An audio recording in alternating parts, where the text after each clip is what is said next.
Welcome back. Day 3 Sport Integrity Week. Ben Jacobs with you throughout the afternoon. It's great to have your company. Use that hashtag SIW if you'd like to get involved. We're asking you today as well to send a picture of you watching the conference, and then what we can do is retweet that on social media and embarrass you if you've accidentally looked into the camera only wearing a top half of smart clothes, and then maybe you got your slacks on the bottom, or perhaps there's a random cameo from your dog. Just have a bit of fun with us, engage, and similarly during the panels, we want these to be as engaging as possible because we know that a lot of you listening are also industry experts as well. So fire away those questions and I will put them to our next panel. I should also point out that SIGA is a non-profit organization and we want you to help us shape our strategy. You can do that by syncing up your phone with a QR code, which will come up periodically, or go to our social handles and you'll find it there as well. And on that Eventbrite donation page, you'll have the ability to not only give a financial donation, big or small, it all helps, but also in doing that, partake in a poll, and that has 7 or 8 options that we'd like to spend the money on, ranging from strategic and research projects to conferences like this. And as a result, we will factor in your vote and your donation to how the money is distributed. So essentially, you're not only giving us a little bit, if you can, during these relatively tough times, but in addition, you're also shaping a strategy because we will directly distribute the money according to the results of that poll. So that's the housekeeping. Now let's move on to our next panel, 4 o'clock GMT, 5 o'clock CET. And the whole day's focus is on sports betting and esports. And this particular panel is called Sports Betting Integrity USA, the Wild West. And the reason that we're going to focus on the US is because it's a new betting market. The US Supreme Court has recently repealed the ban on sports betting and opened the door for state-by-state legislation. State sports betting operators and sports organizations have thus now entered quite unchartered territory, and the focus needs to shift away from the legalization benefits and towards the consequences for sports integrity. It's clear that multi-billion-dollar revenues will be both welcomed and also much needed, but what is being done to ensure that the integrity of sports competitions are effectively protected against illegal betting, match fixing, sports betting fraud, and the influence of transnational organised crime? Let's introduce our panel, though. We have SIGA's CEO to discuss this, Emmanuel Macedo de Medeiros. I know that this is a topic very close to his heart. We've got Leila Mintas, the CEO of Play Up US, so that gives us a bookies perspective. Stephen Martino is the Senior Vice President and Chief Compliance Officer at MGM Resorts and Casinos. So we've also got some learnings on the ground from those that perhaps come to casinos, and those operating the casinos have to also be aware of integrity and compliance rules, and perhaps some of them will translate into the digital and sports betting world. And Brett Aberbarnel, the Director of Research at UNLV International Gaming Institute, is also with us to again give us that US perspective around the laws of sports betting. So Emmanuel, if I can turn to you first, as I sort of alluded to in my introduction to this panel, and good afternoon as well, by the way, why is the USA a unique market in the context of sports betting? Thanks for the question, Ben. Congratulations for the introduction. Brilliant as ever. And it's a pleasure to be here with friends and key players in the sports betting industry in the US. Going directly to your question, why it is so significant, the US, in terms of the sports betting landscape? Well, of course, the geography, the dimension of the country itself, its economic capacities, and the volume of money that is placed on sports betting, the huge economic activity that surrounds the industry, and obviously the strength, the passion, the global appeal of its brands, namely the leagues and the clubs and the players' unions. All this transforms the US in a very important country, a sporting nation, but also in terms of the global sports economy, a powerhouse.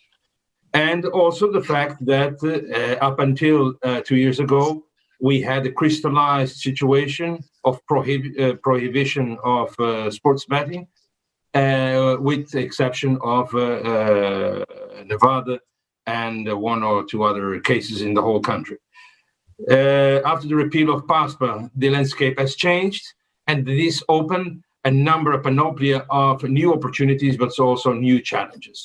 And it's in the crossroads of these opportunities and challenges that SIGA positions itself with a constructive tone, with a reformist attitude, and in a collaborative fashion, so that we can also help the US sports betting industry to overcome those, taking advantage of decades of knowledge that we accumulated in other parts of the world, as well as in Europe, and in my case, in particular, in professional football in Europe.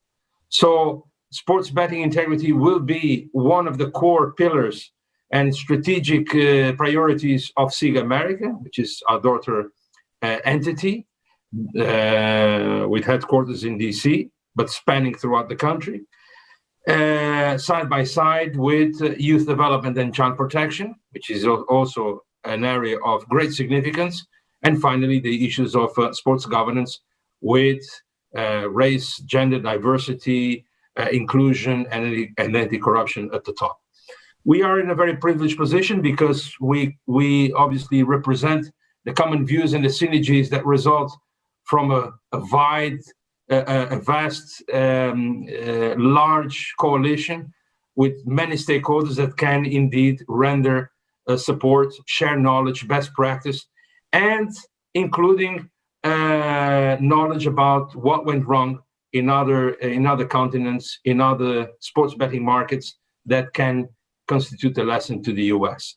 And the knowledge, the independence, the neutrality, and the collaborative attitude, I think, are strong brands of SIGA, and it is with this spirit that we are open to collaborate with all like-minded organizations, as we already do with a number of them, including the US government and other relevant stakeholders. So that, in a nutshell, is where we position ourselves. This is our attitude and also our commitment.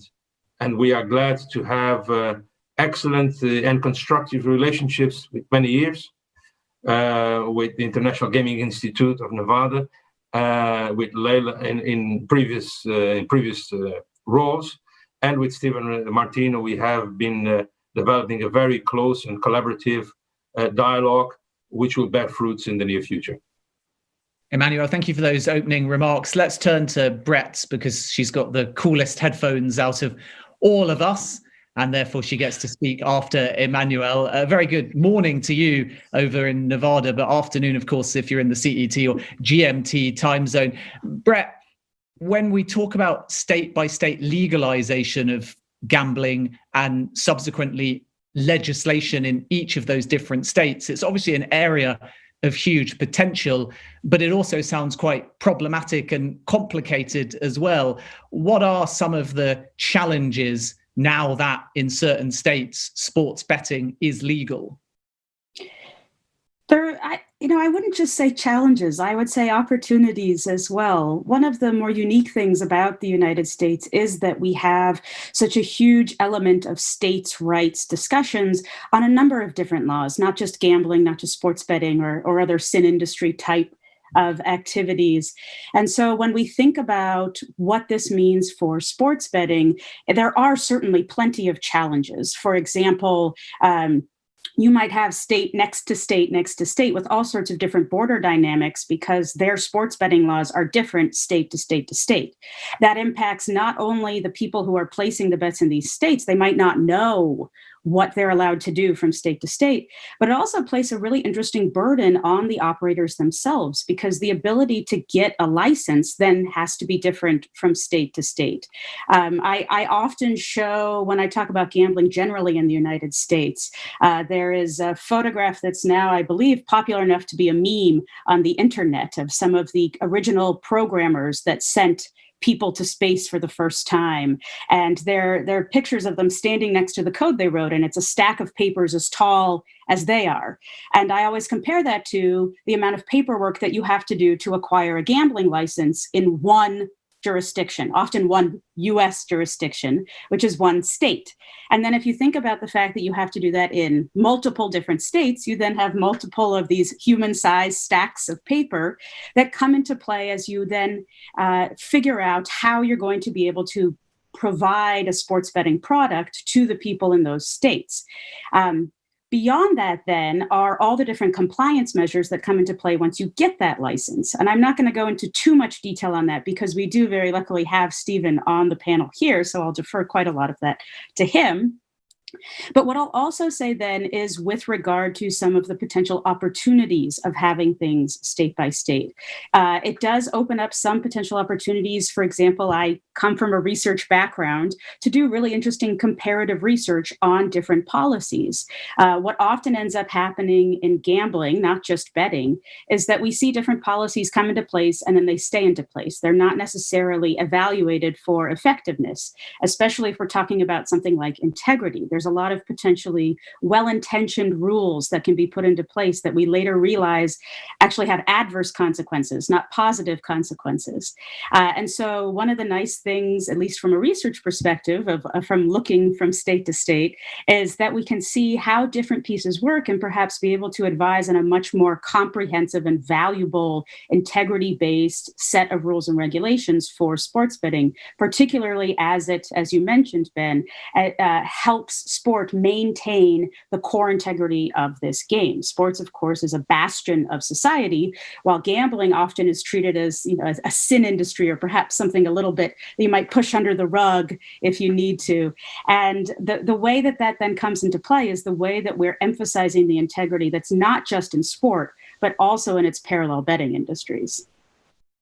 And Stephen, on the compliance front, I would imagine if we're starting by talking about the positives, that the legalization across America of sports betting should, in some senses, address corruption. Of course, there's new challenges and new opportunities for things like match fixing. But by the same token, I remember myself coming to Vegas and watching the boxing between Pacquiao and Floyd Mayweather Jr. And in addition to those using all of the casinos and foreigners who were on their phones, perhaps using sports betting sites, there was a lot of talk about the sport. There was a lot of unofficial bets taking place between individuals. There were whispers behind the scenes of where you might be able to place a bet and so on. So presumably, from your point of view, on the ground in the casinos in Vegas, one of the pluses about the legalization of sports betting is that all of the illegal stuff, all of the side bets that are perhaps taking place on the ground at sports events in America can now hopefully have an official compliance policy that will immediately address integrity. Yeah, so there's a lot there. I think certainly we believe that legalization promotes integrity and has been a key approach of the industry. You've had a thriving black market, prior to the Supreme Court striking down PASPA, with really only Nevada having legalized gaming. Now states are approaching it. I think Brett set the table very well on so many of the issues from the compliance perspective, from the sport perspective, not trying to be naive, but the fact is that there have not been in the United States significant incidents of sports corruption. Now, might that change? Might there be more opportunity? I don't think that that's the case with legalization. I think that some of the incentive structure for sport in the United States doesn't exist like it does around the world. We're not talking about Russian table tennis in the United States. The incentive structure within professional athletics, you're not going to be able to pay a professional athlete enough to throw a match in the United States compared to what they're making. I would say that there's virtually no risk of a Super Bowl or any professional team in play.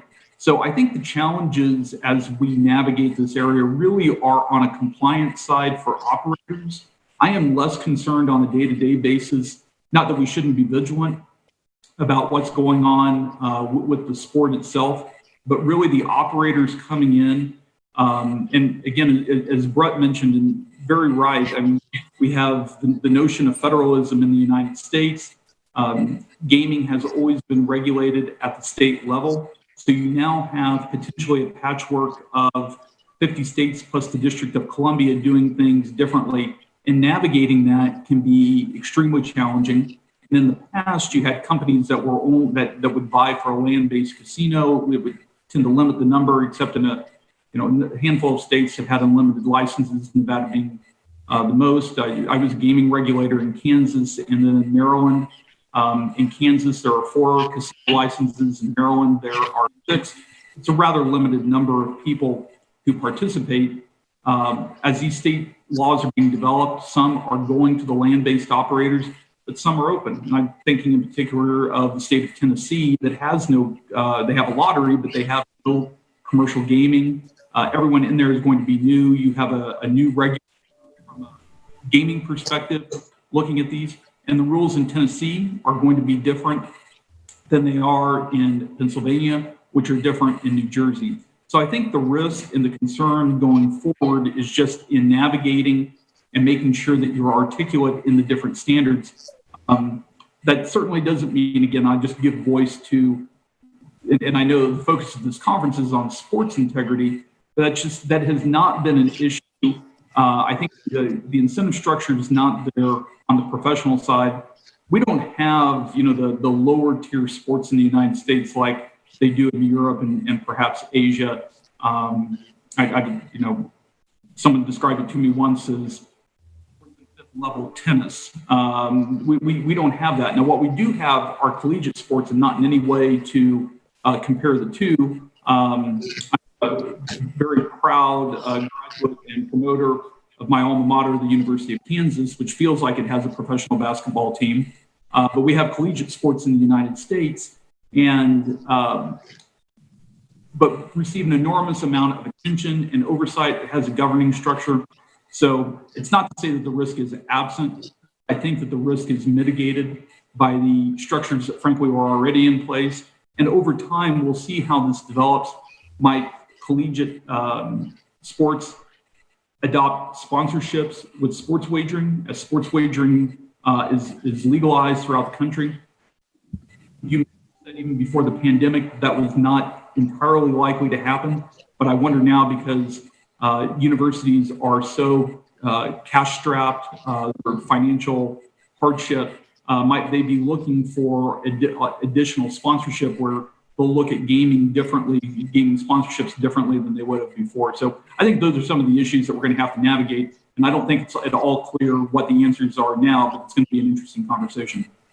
Absolutely. And I think you raised some excellent points there, Stephen. And I want to get Layla's reaction, particularly to the collegiate element. As a bookie moving into America, do you have to have caution about potentially new US-specific markets that you're offering to punters? Because whereas I agree with Stephen's point that top-tier US sport might be harder for crime gangs and match fixers to infiltrate, I would also point out that those playing collegiate sport are incredibly young. They have no guarantee of a professional career in sport. So was a potential crime gang or match fixer to come to them and say, throw something, or we'll pay for some of your education, but in return, you have to spot fix subtle elements for us so we can make money off you, then what you're actually getting is young and impressionable minds being infiltrated at a worryingly young age. And because collegiate sport is so popular in the US, you've almost got that perfect storm of a young, susceptible athlete plus a very captive audience, which could translate to a lot of money in betting. So when you move into the US market, even though you are a very experienced bookmaker, will you be doing anything a little bit differently because of the landscape out there comparative to, say, Europe or Asia? Yeah, absolutely. And I want to not only refer to my current role as the CEO of PlayUp, but I want to dig a little deeper into it and need to mention that I used to run FIFA's integrity department for a couple of years, really run the integrity strategy on a global level, with FIFA at that time having 209 member associations, which means 209 different countries that were part of FIFA and part of my initiative. But then also, I was the first director of sports integrity for CONCACAF, again, in the soccer space, overseeing 41 members, the US, Mexico, Canada being involved, and under my umbrella at that time. So speaking of that experience that I made on a global level, fighting against match fixing and supporting and safeguarding the sports integrity, we have seen so many cases of match fixing in soccer in Europe, in Asia, and other parts of the world. It's kind of like interesting to see now the conversation here in the US. I strongly believe that the US is little bit inexperienced so far when it comes to the discussion about match fixing. I think there's some education that needs to be done. Looking into Europe and Asia, as I said, there were so many cases as people, athletes, sports officials, everyone, the police, law enforcement, everyone is kind of like used to that phenomenon of match fixing and knows the risk that comes with that. While here in the US, we are at the early beginning. So on a global level, there's no sports that has not been affected by match fixing yet. And we had a few smaller cases in the US. I say smaller because in comparison to Europe, it's just small and just scratching the surface. In my personal life, professional life, I have witnessed it in soccer games where we had athletes that were 15, 16 years old that have been approached by match fixers that came to the ground where they were training, where they had their training, and offered them $3,000-$4,000 in cash for losing the next match. Those at this time young and naive athletes, they took the money and they lost the upcoming game as it was, as they agreed with those criminals. And we were able to prove that the match fixers that were behind those games, that they made millions out of that. And we had email communication that were able to prove that this all happens. And so those things happened. And I think in the US, as I said, we are just at the beginning. I always hear here in the US a conversation about the bookmakers and what the bookmakers should be doing. I think there are more different shareholders involved here. So first of all, we have sports. Sports need to make sure they educate their athletes. Their athletes know if they have been approached, who they should report to, that they have to report immediately so sport can inform law enforcement, and law enforcement can go and find those criminals that are approaching players. Secondly, the athlete needs to know that once they get approached and they don't report, hopefully sports has those regulations in place that they get sanctioned, so that there's a big risk for them to destroying their career if they're getting involved in match fixing and if they're not reporting that in time to the right sporting body. And those regulations needs, of course, to be communicated to the athlete so the athlete knows how to report, to whom to report, and that needs to happen immediately so that we have a chance to find those people behind that, right? The regulators, of course, in the US need to make sure that certain regulations are in place and certain requirements for operators. If we as an operator see kind of like irregular patterns, that we have to report that and to share that information with other bookies, because oftentimes if you just see the operations of one bookie, you probably don't see the patterns behind it. So it needs more information from different bookmakers to see that there are patterns behind those match fixers, because sometimes they don't place a bigger amount on the outcome of one game that they're manipulating, but they spread that across different bookmakers. So it's very important, especially in the US, as we have that state-to-state approach in different states being involved, to have one centralized body that basically looks into that and communicates across states. And that's what I'm not seeing in the US right now. And then another point I need to make is operators are the one that suffer as well from manipulated games, because we do the odds and the pricing based on a fair outcome of the game. And if the game is manipulated, we are the ones that have to pay out to the criminals that then receive the illegal winnings and reinvest that into criminal activities. So what we do now, I come and speak about PlayUp. What we are doing, for example, in Colorado, is that we partner up with an integrity body that is helping us and is doing the monitoring on our behalf. That's a good practice, I believe, that we are seeing in the US. So we have certain organizations that look into sports integrity. One is called Swimmer, one is called US Integrity, and they do monitoring. And then we know, of course, that there are third-party commercial companies out there that do monitoring on behalf of the leagues, like the Sport Radars and the Bet Geniuses of the world. And sometimes you can question how appropriate it is to have a commercial company doing that. I got it a lot when I was heading up Sport Radar's US business. I think it's a fair point that can be discussed. At the same time, I think the responsibility of fighting match fixing has to be spread across all different stakeholders. Operators are responsible to take care of their part, but then the leagues, the sport itself has to make sure the right requirements and educational measures are in place. And the regulators need to make sure we have the right regulations as well. Absolutely. And thank you very much for that comprehensive overview. Some really useful points that we'll touch on and break out the conversation now. I want to come to Brett and then Emmanuel, who can then answer with his thoughts off the back of your viewpoint. We're defining integrity here based upon who can start an online sports betting website, how people might be punished, match fixing, and as Layla's just mentioned, ensuring that the operators are not swindled out of their own money. But another aspect is the protection of punters as well. And one worry for me, Brett, and then Emmanuel, is not only ensuring that those athletes, like I alluded to before, are protected from potential match fixers, but punters themselves are suddenly going to have sports gambling in their face. And we've got an increasingly worrying relationship between bookmakers and football in particular. And it's in the advertising, and it's in the match day protocol, and it's on the shirts, it's everywhere. So now it's legal. How can we ensure that punters themselves are protected against things such as compulsive gambling? So excellent question.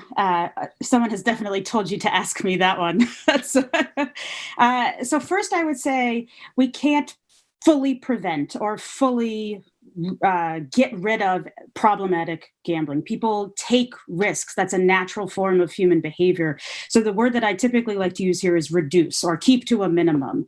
When we want to talk about the ways in which gambling is being spread out, especially sports betting now, spread out in a much more kind of popular culture way, I do want to recognize that sports betting, while we're now seeing it in its, I'll just say, betting form much more frequently since 2018, sports betting as a more broad, I guess I'll say sports risk-taking behavior has been around for a little bit longer. So I'll refer back to some of the daily fantasy sports or DFS years.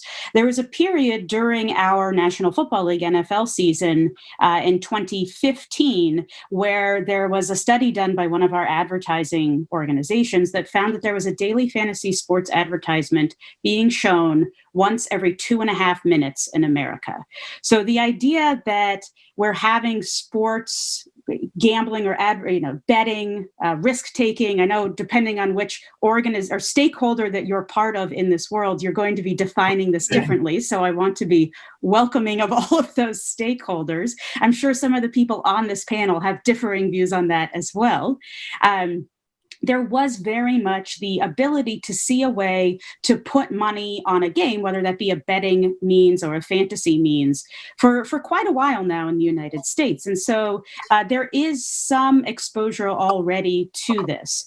One of the things that we haven't quite figured out yet, though, is this lesson that we can certainly learn from Europe, which is the just complete proliferation of gambling advertising all over the place in sport. I think EPL is a fantastic example of this. We're seeing team after team come under fire for having major gambling sponsorship, especially when the sponsorship itself results in major advertising deals, like putting the name of the sponsor on the kit. That then draws up issues, especially, for example, for youth kits, because gambling can't be advertised to people who are underage. So a youth football kit can't have, say, Bet365 or Paddy Power or whichever sponsor it is, dressed across their chest. They're not allowed to do that. And then, of course, you have the potential for youth saying, okay, but why does my kit not look like my favorite player? And so then there's that sort of complex discussion. At the same time, this advertisement shows up on the sides. It shows up in the stadiums themselves. It's become very, very widespread.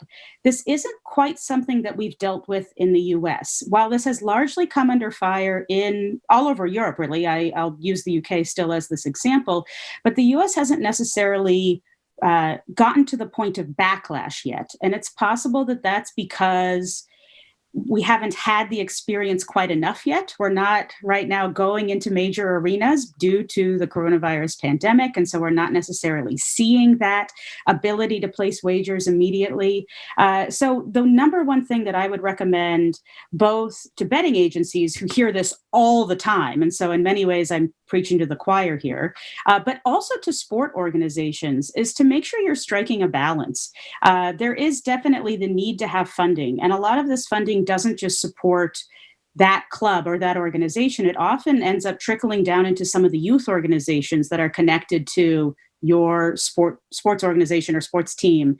And as a result, then that part of your sponsorship might end up trickling down to them as well. So you want to be particularly cautious to ensure that what you're bringing in is complementary to the sport product that you're providing and not just something that's taking over everything that you have. Meanwhile, you should keep in mind that most of the sports betting operators that you'll be working with are well aware of a lot of these compliance issues. One of the things that we also often describe betting is it's a unique industry. In most jurisdictions, it exists at the whim of regulators. To get a betting license is a very long, as I described, long and arduous process. And so you go through a huge, huge amount of oversight before you even get to the point of being able to offer a wager. So a lot of them are aware of the different requirements that they need to have in place. What ends up happening then is you can be just compliance-based, or you can go above and beyond with what you're doing with things like, we call it responsible gambling in the US, in the UK, and now sort of spreading throughout Europe, we call it safer gambling.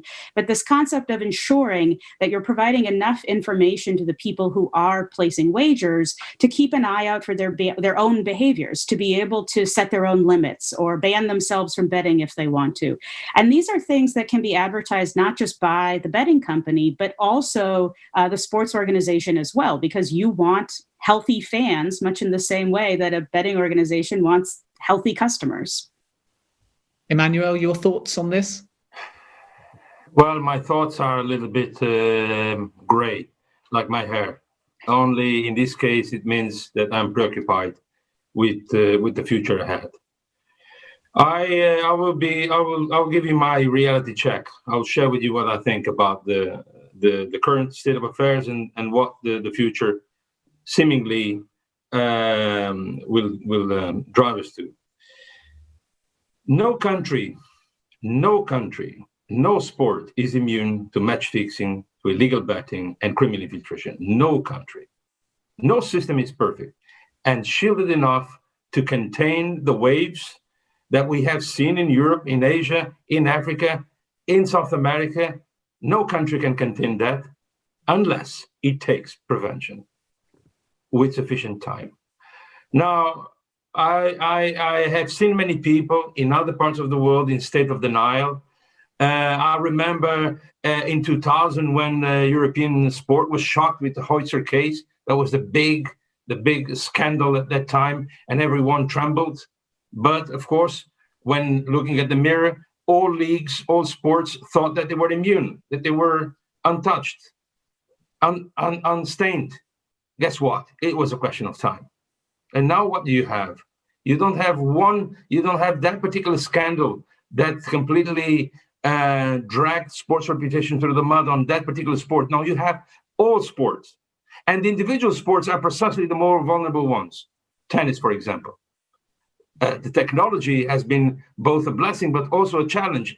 And the match fixers and the people they send disguised into the courts taking data and communicating in a faster way to enable them to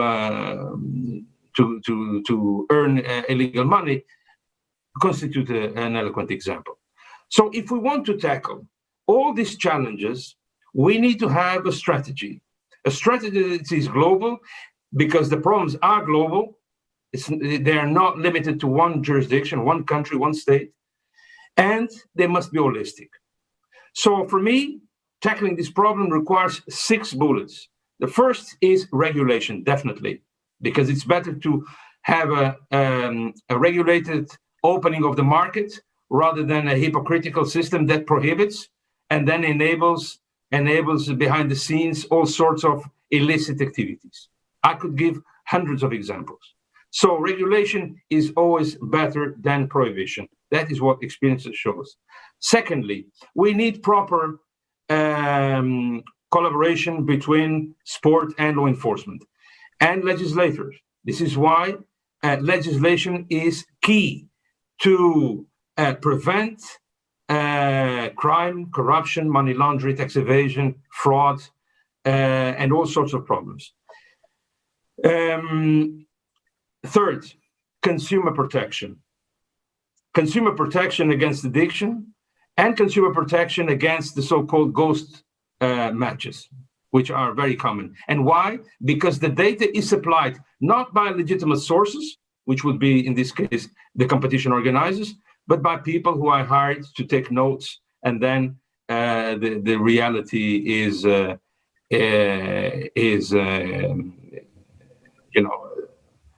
cheated.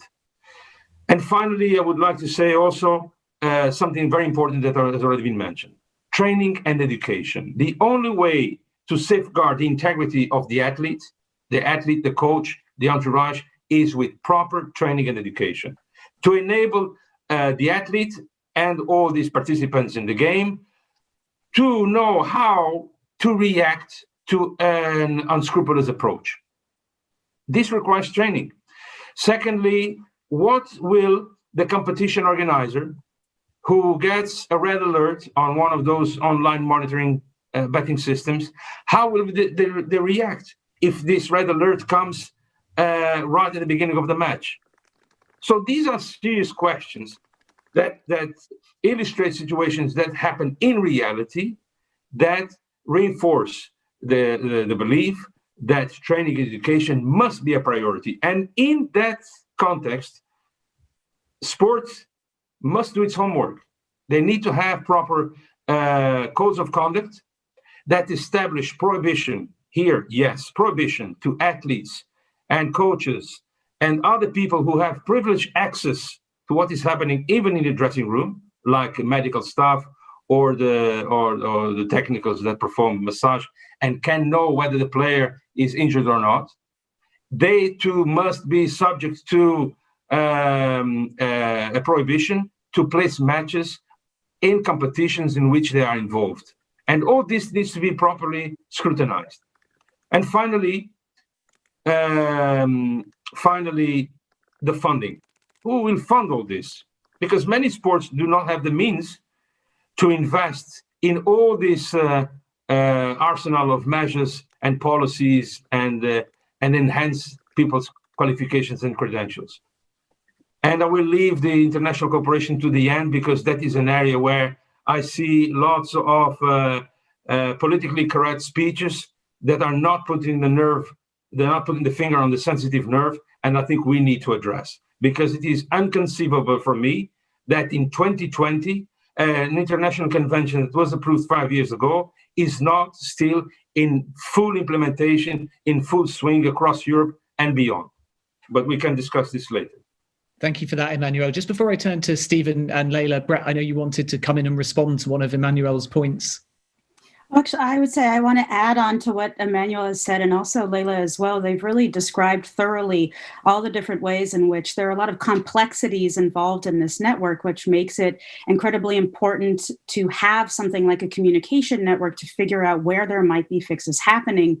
But I also want to emphasize that this sort of thing can actually run the gamut of very complex to very simple. And so things like education programs and networks, I think, also should recognize some of the simpler forms, because sometimes fixes aren't just things that impact the game, which very seriously affects both sports integrity and betting integrity, but we also might see things that are peripheral to the game. Sometimes this is a prop bet or in-play betting type of wager. But the example I'll give is actually one of my favorites from 2017, when the English Football Association actually banned Wayne Shaw, the goalkeeper for Sutton United, for intentionally influencing a football betting market because he ate a meat pasty, the meat pie, on the sidelines of the football match, because he knew that there was a betting site, Sunbets, that was offering odds that he might eat a pie on live television.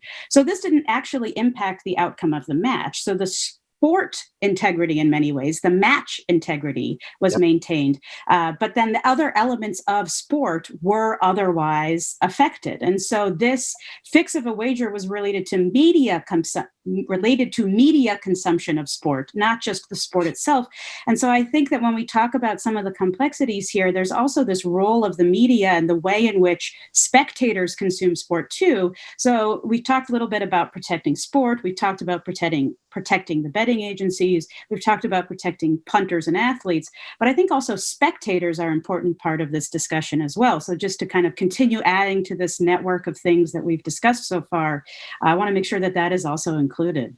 Yeah, very interesting and extremely valid point. And of course, within casinos, Stephen, there are spectators, so to speak. Those spectators can obviously stand behind someone, even on a blackjack table, and bet whether they're going to win and lose a hand, for example. So I wondered two things to put to you. First of all, on that point, what are some of the key learnings that the sports online betting industry can learn from a casino in terms of protecting against a lack of integrity, in terms of ensuring that those coming into your casinos at the moment are not participating in unscrupulous behavior? And of course, at the other end, you as an operator, ensuring that you and all of the games that you play, whether they're the live casino games or the slot machines, are also functioning in a way that supports integrity. So the first question is just, what are some of those key learnings that can be translated from an on-the-ground casino into the sports betting world to protect integrity? And then secondly, and feel free to just bleed one answer into the other, whether you think a big casino like MGM is sort of under threat in some respects once all of these big known global brands come into the US, and how you combat that, whether you think the solution might actually be that MGM will have to try and develop their own sports betting, or whether you're going to have to partner with a known bookie in order to ultimately commercialize and benefit from the legalization of gambling in America. Sure. Well, I'll take the second part first, actually, because we've already taken that step a couple of years ago. BetMGM is a joint venture of MGM Resorts and GVC, the UK operator of Ladbrokes and Coral. So a very experienced operator in the UK and around the world, merging with MGM, not merging, but forming that company to create a best brand, we think, in the United States. So bringing their experience, our knowledge of the US market, and that's developing quite nicely. It's a 50-50 joint venture. It's based in Jersey City, so right outside of New York. And it's aggressively working to develop both its products and its offerings and get into jurisdictions.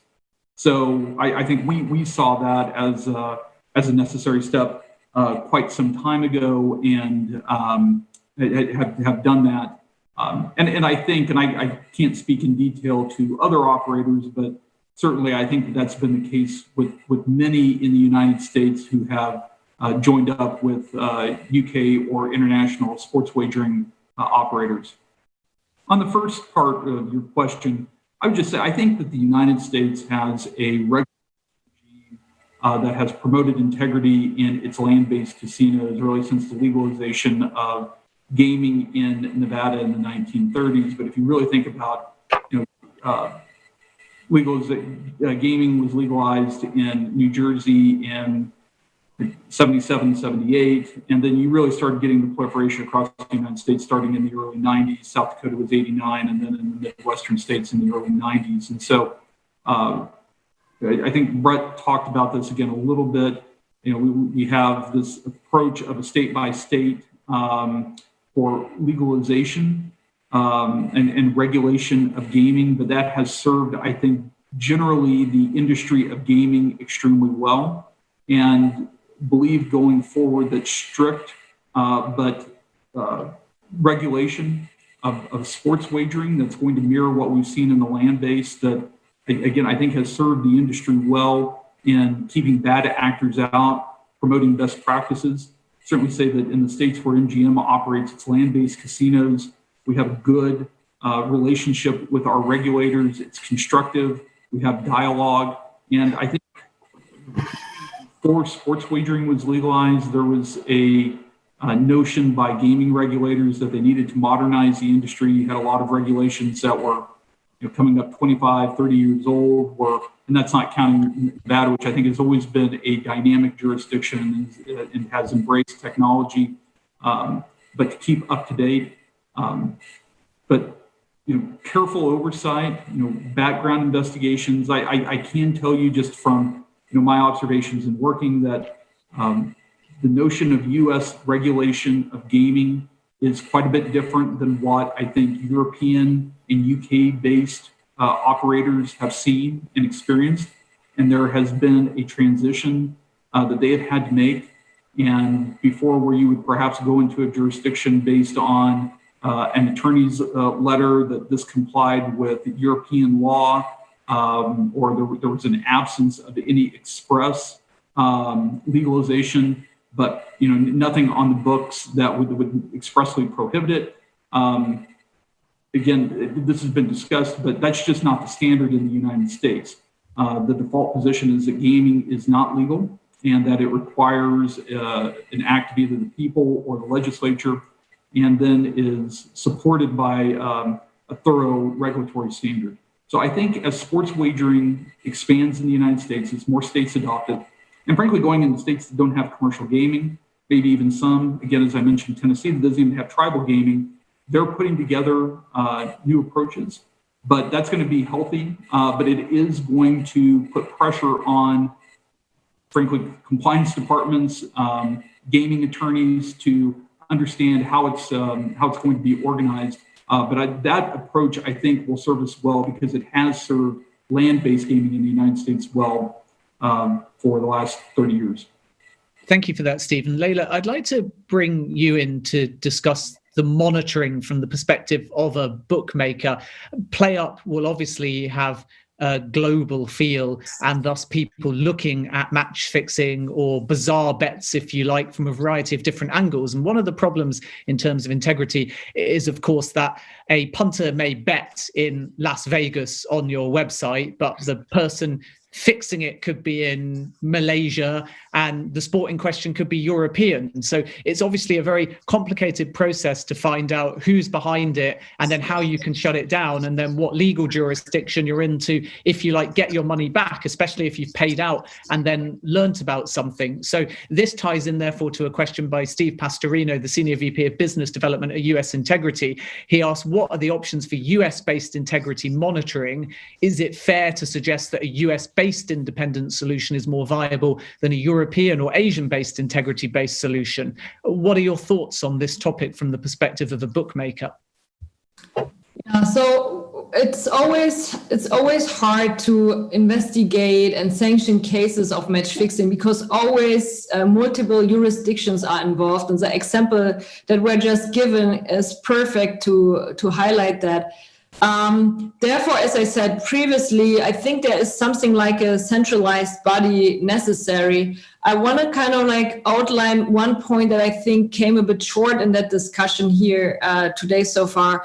I think prohibition of certain bet types, college sports, etc., sometimes discussed, doesn't make any sense because once you close down a legal opportunity for people to bet on those events, people that sports fans that want to still bet, they will find illegal ways to do so. They will do that as an offshore market, as it has been done in the US pre-PASPA, of course, or pre-repeal of PASPA, and what's done at the moment as well, because only 22 states have legalized sports betting so far. So the other states have no legal channels. So people still bet offshore, as we know from studies that's been done that the pre-PASPA appeal basically times $200 billion were bet offshore every year. So we know that high amounts go into the offshore markets. Where's no consumer protection, no monitoring. It's very hard to do any integrity monitoring in the offshore markets because it's just intransparent. To come back to that question, I think we need to control and we need to see what's going on in those markets, and therefore communication between the different shareholders and stakeholders is very important. The countries have to communicate. And therefore, I think it needs one body, like we have an anti-doping, right? We have the global anti-doping body that's putting information together to get a global picture of what's going on. Something like that is totally missing in integrity. And it seems to me sometimes a little bit that sport doesn't care enough, and that other shareholders don't care enough. So it needs to be done sometime soon if we really want to get rid of that problem or get it under control. I mean, as been said before, there will always be match fixing. So you cannot get it out of the sports completely, and the media plays a very important role. So it's not only the game, but also the surroundings of the game. So we need regulations, we need cooperation between the countries to make that clear. We need probably an integrity body that looks not only within one state, or at least communicates outside the states as well with other states and countries.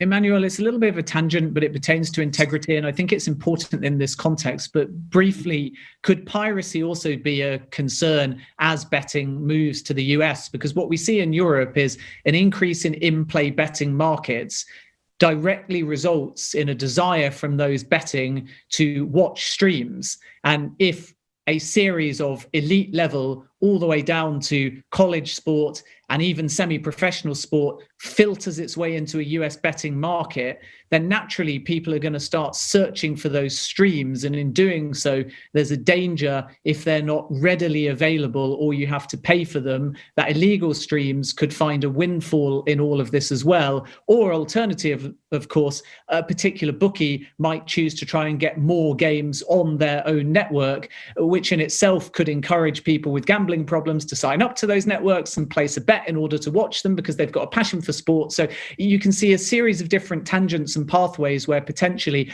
piracy, or those that shouldn't be on gambling sites because they have problem gambling, could end up having to only watch them there. And in doing so, we might have a whole sort of indirect problem because of sports betting in the US. Yes. Well, the issues between IP right protection and commercial exploitation of sports content for betting purposes have been on twin for over 20 years. And they have been, in many cases, a battlefield between the competition organizers with the leagues at the top and the sports betting operators. It's not a secret. It has been like this in Europe for quite some time. And also in the US, there was manifestation of this tension. My opinion about this is that there needs to be some understanding here, because I was alluding a while ago that these sports content requires protection, obviously, for many reasons, and the investment in protecting the integrity of the game, which is also a responsibility of the competition organizers and all those that they represents a huge investment. So this effort must be shared. And the solution lies on dialogue and cooperation, on arrangements between both sides of the industry, if you wish, rather than on conflict, which has been pretty much the case so far. And my appeal is that to all sides involved, that the dialogue is imperative, because at the end, what both want is the integrity of sport, this clean sport, without which, as someone said a while ago, there cannot be any business. You know, and it taints, every scandal taints the whole industry. There is a systemic impact. So that needs to be properly addressed, discussed. I have not seen, as far as the US is concerned, when you research what have been the positions voiced by the different stakeholders, you haven't seen integrity at the top, I must say, unless something has skipped to my attention. But the predominant focus has been so far the money, how much money it will generate, how much wealth it will propel, and what we're going to do with these resources. That is a legitimate question. But I remind again that without integrity, there is no business, and without that, there is no profitability.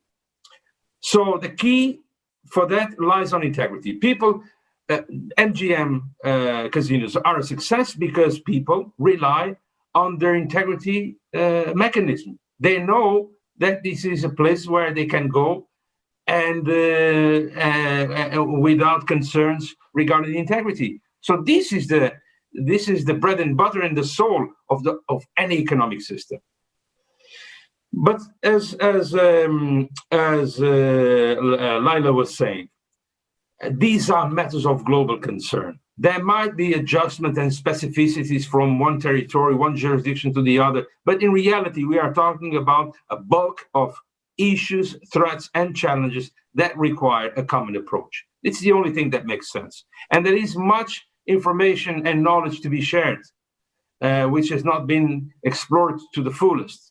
So we need a global approach to these problems. Definitely we need, and this is one of the ambitions of SIGA. When we are set up as a global coalition that brings on board sport, business, government, international organizations, and civil society, what we are saying is that we can only tackle these problems if we have this holistic approach and these global solutions to global problems. But not just the wishful thinking. We have invested time, expertise, and knowledge in developing the state-of-the-art in terms of universal standards that tackle each of the problems that we have discussed so far, and go even beyond, because it's not just sports betting integrity per se. You need to tackle also governance, the way organizations govern themselves. That is where it all starts. And you need also to be very, very attentive to financial integrity, because it's related to the financial flows and the use of offshore vehicles to disguise the origins and launder proceeds of criminal activity. So everything is interlinked. So to see this with only one eye, it's completely wrong, and it would be catastrophic. So our approach is this: global, concerted, coordinator, bringing all stakeholders on board, create spaces where they can share thoughts, share the problems, but also share the solutions, and moving forward through a set of universal standards that are conceived as a living document. And finally, because it's not enough to proclaim, and actions speak louder than words, we need to produce the evidence, and we need to positively encourage not only the competition organizers, but the wider industry to move forward in a collaborative fashion. We are about to put out there an independent rating system that will conduct an independent, objective, fact-based, driven assessment of where sports organizations are in regards to their regulations, comparing those with the universal standards. And the same will be applicable to sports betting operators and regulators and governments themselves, because governments have here an indeclinable responsibility. And this was the sensitive nerve that I was discussing a while ago. You cannot leave all the responsibility to the market forces, to the private initiative. They are, whether you want or not, they can be victims of lack of political leadership. If governments are not doing everything they can and must, obviously they will pay the price. And that, I think, it's not fair. Emmanuel, thank you for those thoughts. I'm just going to come to Brett. And if you want more information, incidentally, on the SIGA independent verification system, you can follow our social media or go to our website. But I have one quick question to ask Brett, and then we'll get the final thoughts from everyone as to maybe the learnings of this panel. We'll try and wrap things up within perhaps 5 minutes or so. But Brett, the G word could be gambling, or the G word could be government. And Emmanuel there was advocating a global approach. But one of the challenges perhaps in America is this state-by-state legislation. And then, of course, we've still got the central government as well. So is there a concern on the integrity front that gambling is going to get quite politicized in the United States of America? It could be used as a vote winner. It could be used as a money generator for non-sport and non-gambling ventures. We certainly see a close relationship in Europe between gambling operators and authorities and governments. But because of that state-by-state aspect, in America, what kind of additional challenges or hurdles might that present? So, excellent question. I'm smiling because you've called this a quick question, but in reality, the multiple panels could be dedicated to this. So I'll try to be quite brief.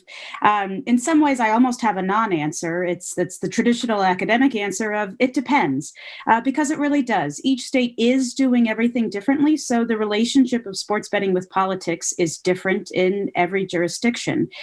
Whether that is how an operator might have worked with a regulator for many years prior, or even if the operator and the regulator have a bit of an overlap. For example, the way that the lottery is now running sports betting in some jurisdictions calls into part of this discussion some of those political questions and operational perspectives, the goals of governments versus the goals of a profit-driven organization are all part of this discussion. So I think that in the end, it's not going to be what is the best that exists. It's what's the best we can create given the situation that we have in the United States.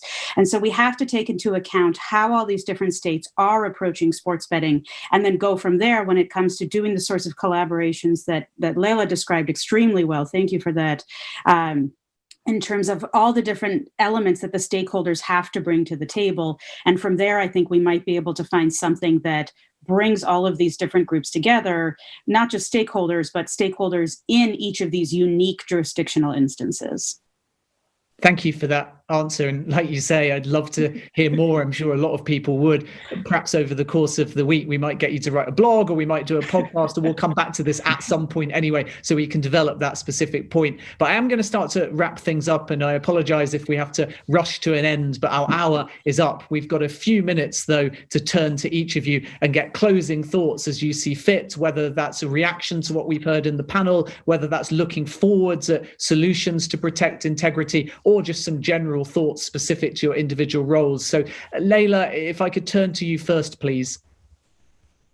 Yeah, so one point I would like to highlight is that no matter if sports betting is legalized in the US or not, US sport is consumed globally in everywhere in the world, which kind of like theoretically puts a risk out there that someone is manipulating the outcome of the game to place a bet on it.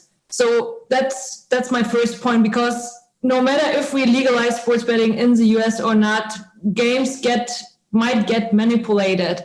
As long as there's sports betting offered on those games, that's a theoretical risk. Now turning to the US, as we are in process of legalizing the markets, and as I said earlier, 22 states have legalized sports betting so far. We're making well progress to limit that risk, because it's harder to manipulate games in a regulated market than in a totally intransparent gray or black market. And I think that's a big point that needs to be understood. Thank you very much indeed, and for joining us as well, Leila. Your expertise is much appreciated. Stephen, if I could turn to you next, please, for your closing thoughts. Sure, thank you. I appreciate the opportunity to participate. I think a lot of good thoughts have been expressed on this discussion today. I think that the United States has a well thought out and tested regulatory model. I think that it will shape and evolve for sports wagering. Certainly there are aspects about it that are different than land-based gaming, but it is developed and supported by diligence, by ethical processes, and ultimately, I think strong actors both on the regulatory and on the operators side, and I think that will serve it well going forward. That doesn't mean that we won't encounter hiccups and difficulties, but overall, I think that the structure of sports in the United States and the things that people will be really wanting to wager on, the pandemic aside, that brought in some uncommon and not well-known activities out of desperation or urgency. But once life returns to some sort of normal in the United States, the operating fabric of sports, whether it's professional or collegiate, will serve the industry well. And I think that collaboratively between sports operators and regulators, we will find an approach that works for the United States. Thank you for that, Stephen. It's been great having you on the panel. Really appreciate your time. Brett, I'm not going to give you a loaded question or 5 seconds to answer something that needs an hour this time. I'm just going to simply say, give me your final thoughts, please. Yes, thank you so much again for hosting this session and for moderating, Ben. This has been great. My last emphasis would be to note that it's not just sport integrity that we need to keep an eye on and maintain as stakeholders here. It's also betting integrity, which is obviously interrelated. If we go back, hundreds of years in the mid-1700s, some of the earliest rules for cricket and golf were created to resolve betting disputes. So this interrelationship between betting and sport has been around for a long time, and maintaining the integrity of both as we move forward in the United States is incredibly key to ensuring that we have a very successful collaborative relationship between all the different stakeholders involved. Thank you, Brett. Much appreciated. Really interesting stuff, and look forward to continuing the debate. I'm sure all of our panelists, incidentally, will be quite prepared for you to contact them through us or through social media as well. Just use that hashtag SIW. And Emmanuel, all that's left is to turn to you once more to conclude this panel. We asked at the very beginning, in the name of the panel, sports betting in the US as far as integrity is concerned, is it the Wild West? From what you previously thought and from what you've heard today, are you confident, reassured that that wild aspect will be tamed as betting grows in the US, or are the concerns still very real and need to be addressed, and thus things are a little bit more pessimistic? I am neither pessimistic or optimistic. I'm very realistic, and the US reality as far as sports betting is concerned is one that I know intimately for 20 years. As a matter of fact, the first time that I came to the US in order to discuss with the relevant stakeholders the best practices that I had already identified and try to export them to Europe, where we were in real trouble, I found a system that had robust good governance, that had robust financial integrity, with much to teach to Europe and other geographies. Today, however, I think we live a new cycle, and with the repeal of PASPA, a myriad of new opportunities have opened the doors to a number of positive developments, but also some concerns. And those concerns are legitimate, are normal, they happen. Every country faces them, every sport faces them. The vulnerability exists, and this is why the regulatory framework needs to take into account the specificities of the country and of the sport, but needs, I think, to absorb best practices and experience from other geographies so that the sporting truth and the integrity within the sports betting industry is always preserved.